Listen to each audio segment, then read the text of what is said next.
पिछले वीडियो में हमने ये देख लिया है कि विद्युत द्विध्रुव क्या होता है और विद्युत द्विध्रुव अघूर्ण क्या है, उसका फॉर्मूला भी हमने देखा है।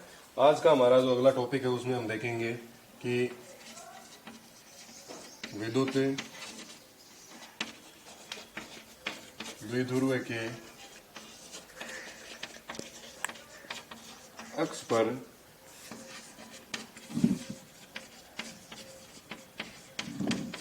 विद्युत क्षेत्र की तीव्रता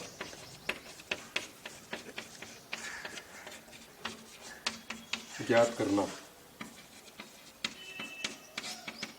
इंपॉर्टेंट टॉपिक है। एग्जाम के अंदर 4 नंबर का क्वेश्चन पूछा जाता है। अगर इस चैप्टर से आएगा तो 4 नंबर का यही क्वेश्चन पूछा जाएगा, या इसके आगे एक और है इसके जैसा ही। ये हमने देखा है कि अक्ष के ऊपर, और उस डेरिवेशन के अंदर हम देखेंगे निरक्ष के ऊपर, जैसे मैंने पिछली वीडियो के अंदर बताया था। अब देखिए, सबसे पहले मैं इसका यहाँ पर एक डायग्राम बना देता हूँ कि सबसे पहले हमको एक क्या बोला, विद्युत द्विध्रुव बनाना है। तो मैंने मान लिया विद्युत द्विध्रुव है, इस प्रकार से बनता है -q और यहाँ पर क्या होता है +q होता है। ये इसका मान लिया मैंने सेंटर पॉइंट O है, और इन दोनों के जो बीच की डिस्टेंस होती है उसको हम कितनी लिख देते हैं, 2a डिस्टेंस बोलते हैं। जब ये इसको 2 भागों के अंदर विभाजित करेगा तो ये 2a दूरी यहाँ से लेके यहाँ तक कितनी होगी, a दूरी, और ये डिस्टेंस भी कितनी हो जाएगी, a। अब कह रहा है कि विद्युत द्विध्रुव के अक्ष पर, मतलब जिस प्लेन ऑफ लाइन के ऊपर ये अपना द्विध्रुव पड़ा है उसी अक्ष के ऊपर एक अलग बिंदु और लेना है। उस बिंदु के ऊपर मुझे क्या ज्ञात करनी है, विद्युत क्षेत्र की तीव्रता E ज्ञात करनी है। तो मैं मान लेता हूं कि इससे ये वाला एक पॉइंट P है जिस पर मुझे विद्युत क्षेत्र की तीव्रता का मान ज्ञात करना है। इसको वैसे सीधा मिला देते हैं। बिंदु P पर मुझे क्या करना है, विद्युत क्षेत्र की तीव्रता E का मान ज्ञात करना है। अब विद्युत क्षेत्र सबसे पहले हम अप्लाई कर देते हैं। तो मैंने मान लिया इसके ऊपर मैंने विद्युत क्षेत्र कितना अप्लाई कर दिया, E अप्लाई कर दिया। अब आप जानते हो कि विद्युत क्षेत्र ज्ञात करने के लिए कि जो E होता है उसका फॉर्मूला आप किस प्रकार देते हो, E बराबर KQ/R²। अब आपको क्या चाहिए कि हम क्या करेंगे कि सबसे पहले ये जो माइनस का Q आवेश है, इस माइनस के Q आवेश के कारण इस बिंदु P पर कितनी विद्युत क्षेत्र की तीव्रता उत्पन्न हो रही है उसको हम मान लेंगे कि कितनी हो जाएगी, E1 होगी। माइनस Q आवेश के कारण जो बिंदु P के ऊपर तीव्रता उत्पन्न होती है वो कितनी होगी, E1 होगी। और उसी प्रकार से ये जो प्लस Q आवेश है इसका भी कुछ ना कुछ विद्युत क्षेत्र होगा, तो इसकी जो तीव्रता होगी इस बिंदु P के ऊपर, ये मैंने मान ली कितनी है, E2 है। तो हम क्या करेंगे, सबसे पहले इस माइनस Q के कारण इस बिंदु P पर विद्युत क्षेत्र की तीव्रता ज्ञात करेंगे जिसको E1 बोलेंगे। उसके बाद में प्लस Q आवेश के कारण बिंदु P के ऊपर विद्युत क्षेत्र की तीव्रता ज्ञात करेंगे जिसको हम E2 बोलेंगे। उसके बाद में जो टोटल तीव्रता आएगी इन दोनों आवेशों के कारण वो हमारी कितनी हो जाएगी, E बराबर E1 प्लस E2। इन दोनों का जो योगफल होगा वो किसके बराबर हो जाएगा, रिजल्टेंट P के ऊपर इंटेंसिटी ऑफ इलेक्ट्रिक फील्ड के बराबर हो जाएगा। इसको मैं दे देता हूं समीकरण नंबर 1। अब मेन चीज ये है कि यदि आपको इस माइनस Q और बिंदु P के ऊपर विद्युत क्षेत्र तीव्रता ज्ञात करनी है तो आपको इन दोनों के बीच की दूरी पता होनी चाहिए। दूरी तो हमारे पास केवल इतनी सी है। हम क्या करेंगे, यहां से लेके यहां तक दूरी को कैलकुलेट करेंगे। मान लिया ये जो आपका पॉइंट O है, एक बार इसको मैं यहां से मिटा देता हूं, कि आपका ये जो पॉइंट O है, इस वाले पॉइंट से, सेंटर पॉइंट से बिंदु P की जो दूरी है उसको मैं कितनी मान लेता हूं, R मान लेता हूं। अब अगर आप ध्यान से देखें, ये दूरी A है और यहां से लेके यहां तक की दूरी मैंने कितनी डिफाइन कर दी, R। तो अब आपसे अगर पूछ ले कि यहां से लेके यहां तक टोटल दूरी कितनी हो जाएगी, तो आप क्या कह देंगे, इस R के अंदर में A को जोड़ दूं तो वो कितनी आ जाएगी, R प्लस A। तो मैं कह देता हूं कि माइनस Q की P तक जो दूरी है, P तक जो दूरी है वो कितनी है, R प्लस A। ये आप ध्यान रखिएगा। ये हमारी किसके अंदर आएगी, E1 के अंदर काम आएगी। उसी प्रकार से अब मेरे को यहां से लेके यहां तक की दूरी चाहिए, ये तो मेरे पास है नहीं। मेरे पास कहां से लेके कहां तक है, इस O से लेके P तक की दूरी है। तो मैं क्या करूं, इतनी पूरी दूरी के अंदर से अगर इतनी माइनस कर दूं तो मेरे पास कितनी डिस्टेंस बच जाएगी, इतनी दूरी बच जाएगी।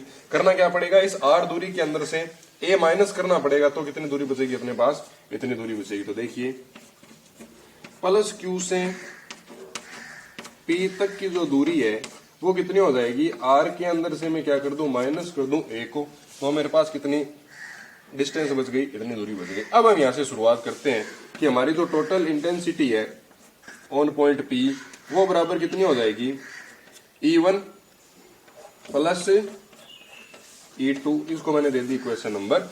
अब हमारा मेन पर्पज क्या है कि हमें E1 का मान ज्ञात करना है। E2 का मान ज्ञात करना है। दोनों की जो वैल्यू है, इन दोनों की जो वैल्यू है विद दिस डायग्राम, ये हम इसके अंदर पुट कर देंगे तो हमारा लास्ट के अंदर रिजल्ट आ जाएगा। ये हमें प्रूफ करना है। देखिए अब हम क्या करते हैं कि according to diagram E1 calculate करेंगे। तो देखिए E1 के लिए माइनस Q आवेश के कारण, माइनस Q आवेश के कारण P पर विद्युत क्षेत्र की तीव्रता। अब देखिए कैसे करते हैं कि E1 बराबर क्या आएगा, यहां पर क्या पड़ा था कि चार्ज आपका कौन सा है, माइनस क्यू है, तो आप यहां पर क्या लिखेंगे, माइनस क्यू। यहां से लेके यहां तक इन दोनों के बीच की डिस्टेंस कितनी है, माइनस क्यू से पी के बीच की डिस्टेंस कितनी है, आर प्लस ए। तो आप बट्टे के अंदर क्या कर देंगे, आर प्लस ए का स्क्वायर। चूंकि ये ई एक सदिश राशि है तो इसकी हम जब दिशा डिफाइन करेंगे तो वो डायरेक्शन क्या आ जाएगी, माइनस क्यू से किसकी तरफ हो गई, बिंदु पी की तरफ। ये हमारी आ जाती है इक्वेशन नंबर 2। एकदम सिंपल सी है। हमें E1 निकालनी है, E2 निकालनी है, जिसके अंदर से हमने E1 फाइंड कर लिया। अब हम क्या करेंगे, ये जो E2 है इसकी वैल्यू फाइंड करेंगे। अब अगर आपको याद नहीं रहता है तो एक देखिए मैं इसका दूसरा तरीका भी आपको बता देता हूं कि आप दूरी कैसे लिखें यहाँ पर, कि जब ऊपर चार्ज माइनस का आता है तो नीचे जो डिस्टेंस होगी उसके अंदर इसका अपोजिट साइन आएगा प्लस का।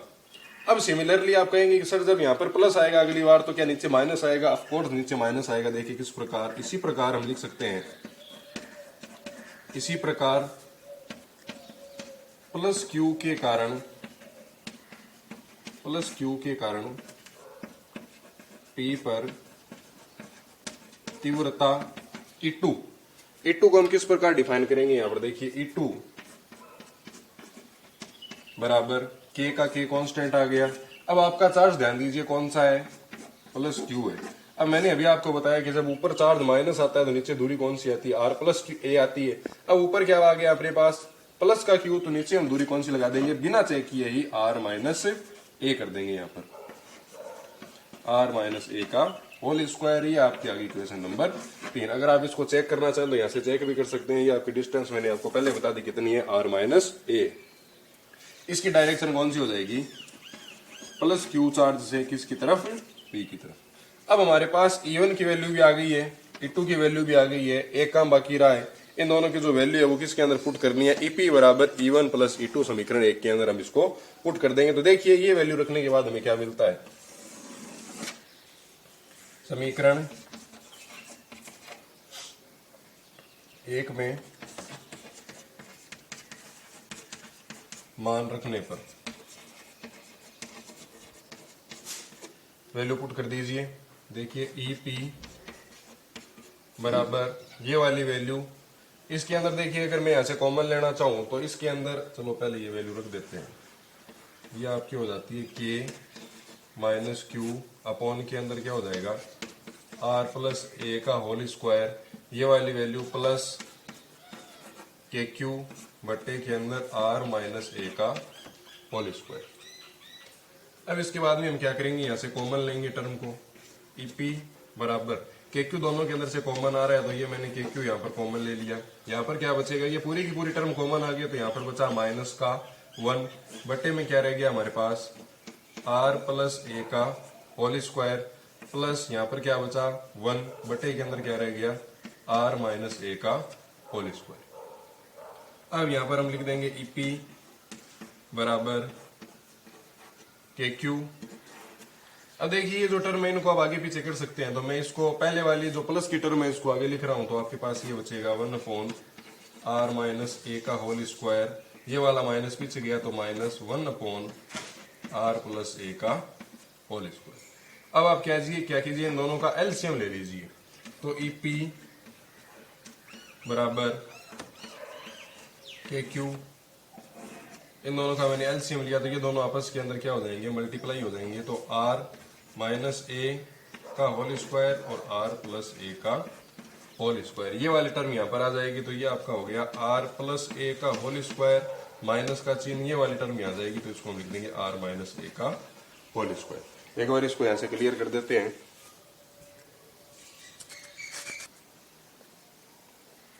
हाँ, ये वाली हमारी यहाँ पर इक्वेशन आ गई थी, तो इसको मैं एक बार यहाँ लिख देता हूँ वापस कि जो ईपी है वो इन दोनों को हमें जोड़ने के बाद में एलसीएम ले लिया था, उसके बाद में हमें ये इक्वेशन मिल चुकी थी कि आर प्लस ए का whole square minus R minus A का होल स्क्वायर बटे के अंदर आपके क्या पड़ा था, आर माइनस ए का whole square are plus A का होल स्क्वायर।